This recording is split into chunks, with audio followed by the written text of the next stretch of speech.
Eu te saúdo com a paz do Senhor. Me diz uma coisa, o que você aprendeu hoje, de novo? O valor do conhecimento e da sabedoria, esta é a lição número 13 da classe de adolescentes. Por que que eu te perguntei o que você aprendeu hoje, de novo, né? Ou seja, algo que, de novo, que você aprendeu. Porque hoje vamos falar sobre o valor do conhecimento e da sabedoria. Conhecer algo novo todos os dias, conhecer algo novo, descobrir novas situações, novas coisas, né? Fazer novas descobertas. Prestar os louvores sugeridos 131, 433 e 409. Fique aqui comigo que a aula de hoje vamos ver bem sobre a questão do conhecimento e da sabedoria. Antes, porém, quero agradecer a você que esteve comigo durante todo este trimestre, compartilhando os vídeos, dando seus comentários, dando seu dislike, o seu like. Que Deus em Cristo continue abençoando a sua vida. A mensagem: é o Senhor quem dá sabedoria. A sabedoria e o entendimento vêm dele. Provérbios capítulo 2, versículo 6. De onde vem a sabedoria? Vem de Deus. Agora, existe também três sabedorias. Existe a sabedoria divina, que é a principal, que é a mais importante. Existe a sabedoria humana e, a pior, a sabedoria diabólica, algo que vem do maligno. Então nós devemos ter muito cuidado com esse negócio. A sabedoria diabólica que eu digo é aquela pessoa que tem muito sabedoria para praticar o mal. Vemos, por exemplo, a questão das pessoas, né, que praticam crimes no Brasil e no mundo. Tem uma inteligência, uma sabedoria fora do comum para quê? Para fazer o mal. Por quê? Porque isso é uma sabedoria diabólica. Vamos descobrir. A todo momento somos desafiados a aprender algo novo, seja na escola ou em casa. Em cada fase da vida também precisamos aprender coisas novas, tanto para o trabalho como para a convivência social. Quando você está jogando o seu videogame, você vê que à medida que a fase chega, você vai aprendendo novas questões ali do jogo, não é assim? Chamam de macete, né? É macete quando descobrem alguma coisa nova, um atalho, né? Um lugar mais rápido. Então chamam de macete, né? Assim, se eu estiver enganado, por favor, me corrija, porque essa parte de videogame, eu sinceramente eu não entendo absolutamente nada. Mas eu sei que o jogo, a cada fase, ele fica mais difícil. Então você tem que aprender algo novo para passar daquela fase. Assim também é a nossa vida. A nossa vida ela tem fases. E como é que você faz para mudar de fase? Para ficar uma pessoa melhor? Aprendendo coisas novas. Você precisa aprender algo novo, fazer algo novo, ir por um caminho novo, né? Um caminho não espiritual, eu digo por outro lugar que você quer ir. Por exemplo, você vai sempre numa cidade específica para passar as suas férias, né? O que você faz? Nessas férias eu não vou mais nessa cidade, eu vou numa outra cidade. Por quê? Porque eu quero conhecer pessoas novas, eu quero conhecer um novo caminho, uma nova cidade, ter novas experiências, novos conhecimentos. Então, quando nós temos essa questão, aumenta aí a nossa convivência social, nosso círculo de amizade cresce muito. Então, é um grande desafio aprender algo novo todos os dias. É realmente desafiador, principalmente na questão bíblica. Conhecer algo bíblico novo todo dia é difícil. Por que eu digo que é difícil? Porque quando você pega um texto e você lê o texto, você vai entender exatamente o que está ali no texto. Mas tem muita coisa no texto que você não sabe. Por quê? Porque não é da tua época. Às vezes fala uma linguagem ali, mas é uma linguagem completamente diferente. Nós até entendemos, mas tem muito mais profundidade do que nós imaginamos. Então, quando você começa a aprender e ver outras questões, é por isso que a Bíblia fala assim, sim, agora entendi. Como, por exemplo, Salmo 23. Por que a Bíblia diz que o Senhor é meu pastor e ele não me faltará? Quem disse isso? Foi Davi. Davi era o quê? Ele era pastor. Então, era um pastor falando de outro pastor. Então, ele entendia bem de ovelha, ele entendia do rebanho. Então, ele se sentia cuidado pelo Senhor. Por isso, ele tem muita autoridade de falar que o Senhor é meu pastor e ele não me faltará. Então, entre tantas e outras tantas coisas, o Salmo 23, por exemplo, é de uma profundidade fora do comum. É algo espantoso que está no Salmo 23. Mas muitas vezes nós não atentamos. Eu me lembro que uma vez eu fui num show, num canto internacional, com o pastor Ron Canoli, e eu fiquei admirado de ver ele falando do Salmo 23. Eu falei, não é possível que tem esse negócio todo, e ele falou todo o Salmo de cor, né? E cada versículo ele falava algo, isso significa aquilo, e é incrível o nível espiritual e bíblico do pastor Ronquenoli. O pastor Ronquenoli está aí com um pouco mais de 80 anos, é considerado o melhor ministro de louvor do mundo. Ele é um homem que eu tive a oportunidade, inclusive até tenho aqui, olha que coisa bonita que está aqui, ó. Não sei se você consegue ver bem, um CD do Ronquenoli autografado. Ele autografou esse CD para mim. Isso foi em junho de 2002, 12 de junho de 2002. Então veja que aqui é uma questão muito interessante de nós aprendermos algo novo, né? Observar situações novas. Então, o que nós temos que fazer? Viver uma vida diante do Senhor, aprendendo coisas novas, né? A cada dia. Hora de aprender. Deus é a fonte de toda sabedoria e conhecimento.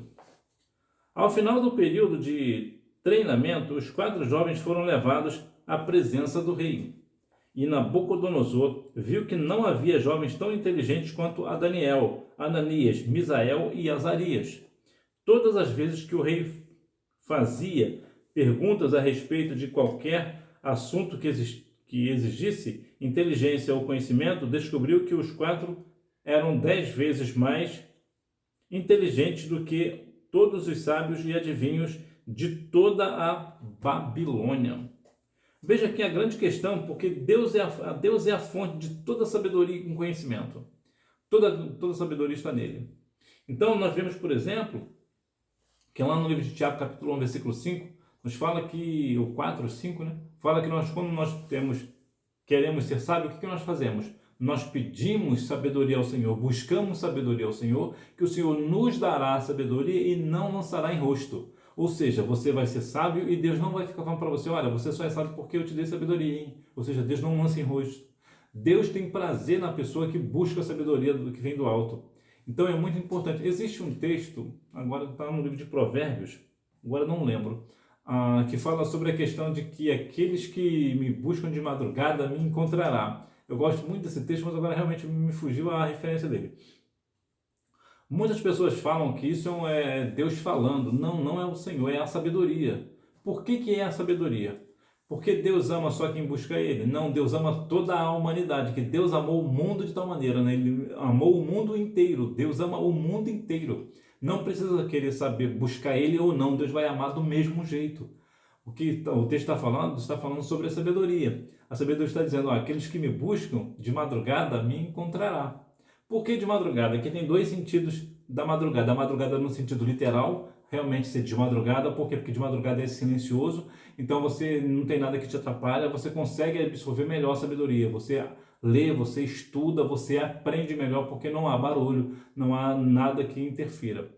E também no sentido de madrugada, no sentido mais simbólico, significa quando a pessoa busca a sabedoria cedo, ou seja, em vez da pessoa buscar a sabedoria aos 80 anos, não que isso seja errado, ao invés de buscar aos 80 anos, busca aos 8. Ou seja, ela está buscando, quanto mais novo essa pessoa for para buscar a sabedoria, ou seja, os que me buscam cedo, de madrugada, né, com pouca idade. Então veja que aqui é uma questão muito interessante sobre a vida de Daniel, Ananias, Misael e Azarias, que eles estavam numa outra terra, mas mesmo assim Deus deu a eles entendimento de todas as questões culturais, de tudo que tinha ali na Babilônia. Então eles tinham um entendimento, uma compreensão fora do comum, a ponto de ser 10 vezes mais do que todos os demais, né? Aqueles que eram agoreiros, né? Os que eram adivinhos, entre tantos outros sábios, Daniel e seus amigos eram 10 vezes mais sábios do que eles. Por quê? Quem foi que deu essa sabedoria para eles? Foi o Senhor. E quando Deus dá a sabedoria, Ele dá a sabedoria perfeita. E por isso Daniel e seus amigos fizeram toda a diferença ali na Babilônia. A Bíblia mostra o valor da sabedoria. A Bíblia diz que a pessoa sábia é aquela que está sempre pronta para aprender. Em contrapartida, ela chama aqueles que desprezam a sabedoria e a disciplina de tolos. Salomão foi um homem que buscou a sabedoria. Salomão, depois de Jesus, foi a pessoa mais sábia que passou pela terra. Assim podemos afirmar. E ele tinha uma sabedoria especial, divina. Por quê? Porque existe aqui dois pontos especiais. Primeiro, a Bíblia diz que aquela pessoa que tem prazer em aprender é uma pessoa sábia. Aquela pessoa que está sempre pronta a aprender algo novo, é uma pessoa sábia, ela está sempre pronta para buscar mais ao Senhor, conhecer mais a Deus, e até mesmo nos sentidos culturais, acadêmicos, é uma pessoa que é sábia, porque está sempre procurando aprender a fazer algo novo. Né? Essa é uma pessoa sábia. E tem a pessoa tola. Qual é a pessoa tola? A pessoa que despreza o conhecimento e a sabedoria. Então veja que são dois pontos completamente extremos. Então, qual ponto nós somos? Nós somos sábios, que nós queremos aprender algo novo sempre, ou nós somos do time dos tolos, que desprezam a sabedoria? Agora, falando em especial de Salomão, veja que Salomão ele teve uma oportunidade ímpar, algo extraordinário, que foi a oportunidade de realmente pedir a Deus o que ele quisesse. Deus chegou para ele e disse: diz aí, o que você quer? O que você quer da minha parte? Ele podia pedir 1 zilhão de situações. Podia pedir poder, riqueza, podia pedir para que Deus derrubasse, né, destruísse todos os seus inimigos. Ele podia pedir várias coisas, mas o que ele pediu? Ele pediu uma coisa ímpar. Ele pediu: eu quero sabedoria para guiar o seu povo. Para guiar o povo. Eu preciso ter entendimento, eu preciso ter sabedoria para quê? Para eu ser justo, para eu não cometer injustiça com o teu povo. Então olha que coisa extraordinária que Salomão pediu para Deus. O que Deus fez? Deus deu a sabedoria para Salomão e, além disso, acrescentou a ele riqueza. Aqui nesse ponto, a riqueza material, ouros, pedras preciosas, entre outras coisas. Então, o que isso traz para nós? Uma grande lição. Quando nós temos sabedoria, a sabedoria que nós temos, que você tem, que Deus te dá, ela é algo que faz com que você viva uma vida melhor. Ainda que Deus não te dê a riqueza física, né? Prata, joias, etc. Diamantes, né? As meninas que gostam muito desse negócio de joia, diamante, as meninas gostam muito. Ainda que Deus não te dê isso, rubi, pedras preciosas, você tem a sabedoria, que vale mais do que as riquezas. Por quê? Minha mãe diz que vale mais um amigo do que dinheiro no banco. E o amigo também precisa ter sabedoria para ter amizade, né? Então veja que a sabedoria, ela vale mais do que o ouro e a prata.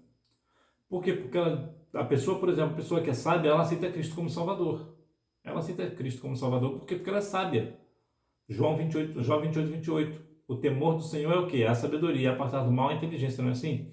Então, quando uma pessoa é sábia, ela aceita Cristo como Salvador. Mas se ela não for sábia, ela rejeita o Senhor. Por quê? Porque o Senhor é o centro da sabedoria. Então, a pessoa que não aceita Cristo, ela está desprezando o quê? A sabedoria. E essa sabedoria, no caso de Cristo, é a nossa salvação, está desprezando a vida eterna. Então, a sabedoria ela é muito mais importante do que pedras preciosas. Se puder ter os dois, é melhor? Claro que é melhor. Imagina você ser uma pessoa sábia e ao mesmo tempo montada na grana. Olha que maravilha. Só que também, se for o caso de você ser montado na grana, se você ter dinheiro, você precisa saber também ter sabedoria para usar o teu dinheiro, para não corromper pessoas, para não fazer disso uma oportunidade de humilhar as pessoas. Então você também precisa ter maturidade, sabedoria, né, e conhecimento para não não humilhar pessoas, saber usar o seu dinheiro. Então, a sabedoria ela tem muito valor, muito valor. Então, a Bíblia diz lá em Provérbios 15, né, que a mulher sábia, ela faz o que? Ela edifica a sua casa, não é assim? Provérbios capítulo 15, eu vou observar aqui que eu sempre faço confusão com o 16. É o 16 mesmo, não é o 15, é o 16. Provérbios 16 fala assim, ó. Também não é o 16, não. Ô, meu pai, será que é o 15 mesmo? Não é nenhum e nem outro.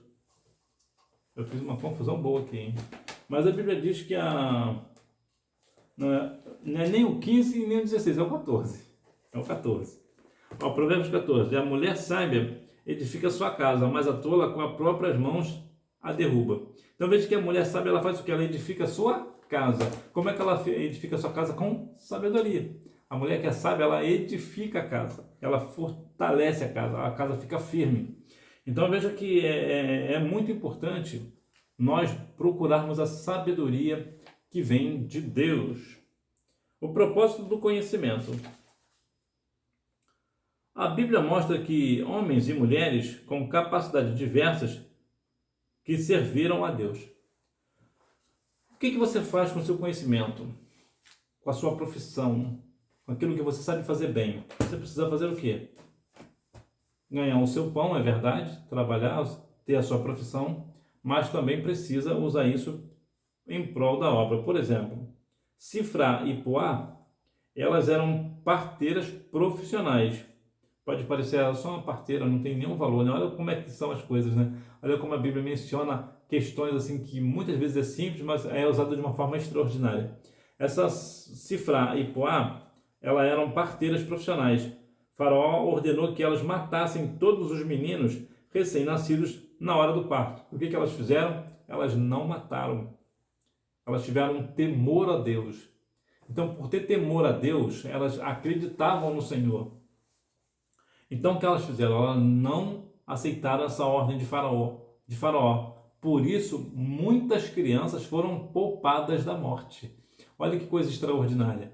Pessoas aparentemente simples, né, que são apenas parteiras, apesar de ser profissionais, mas eram apenas parteiras. Quantas vezes as pessoas menosprezam as parteiras, né? Inclusive nos dias de hoje, eu nem sei se ainda existem as parteiras. Mas veja que tão grande obra elas fizeram. Olha que quão grande trabalho elas fizeram de não aceitar uma ordem de Faraó e assim poupar a vida das crianças. Bezalel e Aholiabe. Olha, se você de repente está pensando em casamento aí, está pensando em ter filhos aí, ó. Tem uns nomezinhos bons aqui, né? Quem eram eles? O Senhor escolheu 2 homens para coordenar o trabalho dos artífices. Bezaleel e Aholiabe. É uns nomezinhos que só misericórdia, hein? Só Jesus na causa. Então veja que aqui existe essa questão do povo que estava ali pelo deserto, perdido pelo deserto, precisavam de fazer uma construção no tabernáculo. Então as orientações foram o quê? Para que esses também trabalhassem ali com os artifícios, né? Então veja também uma outra questão de obra também, de usar a sua profissão em prol da obra. Asaf era um importante músico e compositor da época de Davi. Então esse Asaf, ele fazia o que ele compunha. Tinha a questão de músico, né? Era compositor. Hoje, por exemplo, temos, Edson, né? Da dupla Edson e Thelma, que é um grande compositor, entre tantos outros, né? É difícil de mencionar, eu me lembrei aqui agora, mas existem vários outros. Então, quando você tem essa arte de compor, de tocar um instrumento, você faz o quê? Você trabalha na obra de Deus, compondo louvores ou tocando, né? Ou se você faz os dois, você compõe e toca, né? Por exemplo, o Sérgio Lopes também me parece que ele também é compositor, né? Carlos Sérgio Lopes, o poeta Carlos Sérgio Lopes. Então veja que o que ele faz? Ele faz exatamente isso. Ele tem os seus CDs, os seus DVDs, a sua obra, e ele faz isso para quê? Para a glória do nome do Senhor, mas também é a profissão dele. Uram ou Irão, dependendo da tradução aí, né? Era um artífice especialista em trabalho com o bronze. Hoje, por exemplo, ele poderia ser aquela pessoa que iria fazer aí as medalhas de bronze, né? Produzir as medalhas de bronze. Ele precisava, na obra do templo, ele construiu as colunas, romãs de bronze, carretas, caldeirões, pás, bacias, etc. Então, veja que esse homem que trabalhava com bronze, ele também usou isso para quê? Para a obra do Senhor, para a casa de Deus. Então, da mesma sorte, nós precisamos fazer a mesma coisa. Eu vou usar a minha profissão em prol da obra de Deus, né? Existem algumas igrejas, por exemplo, que têm advogados, têm médicos, então eles usam, né? Eu conheço um amigo, por exemplo, eu tenho um amigo que ele é advogado. E então, quando nós fazíamos, né, a igreja, né, eu não, né, a igreja fazia a obra missionária, fazia uma ação social, tinha essa questão de advocacia. Ele sempre fazia essa parte de advocacia sem nenhum custo, né? O que ficaria muito caro, ele fazia de graça. Por quê?